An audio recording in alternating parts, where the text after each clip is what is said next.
کہ مولانا فضل الرحمان صاحب جو جمعیت علماء اسلام کے سربراہ اور پی ڈی ایم کے صدر ہیں، جو ملک میں آئین کی بالادستی،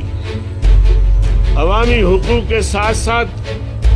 ملک میں جمہوری اقدار کی سربلندی کے لیے تاریخی کردار ادا کر رہے ہیں، کے خلاف کسی بھی سطح کی کارروائی یا کردار کشی یا نیب کا نام لے کر کوئی اس طرح کردار کشی ہم سمجھیں گے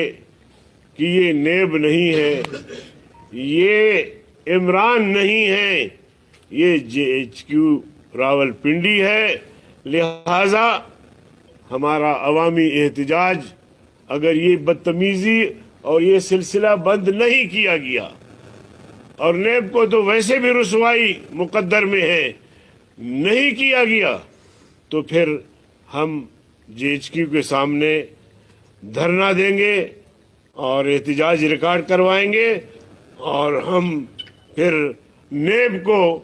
اپنا مخالف نہیں سمجھیں گے اور عمران کو نہیں سمجھیں گے، ڈائریکٹ ہم سمجھیں گے باجوہ صاحب اور JHQ ہے۔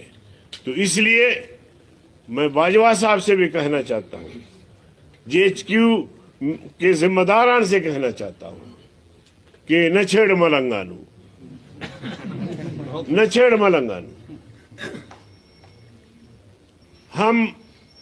اب ہر تکلیف کے لیے اپنے آپ کو تیار کیا ہوا ہے، اس لیے خدا را اس ملک کو تصادم کی طرف مت لے جاؤ، چھوڑو ہمیں۔ اگر عمران سیاستدان ہے تو ہم ان کا مقابلہ کر رہے ہیں، ہم مقابلہ کرنا چاہتے ہیں، ہم اس کو انشاءاللہ شکست فاش دینا چاہتے ہیں، اور آج بھی میں دعوے سے کہتا ہوں کہ تم اگر اپنا دست شفقت ان سے ہٹاؤ تو دھڑام سے اس کی حکومت گر جائے گی، اس کے پاس اکثریت نہیں ہے۔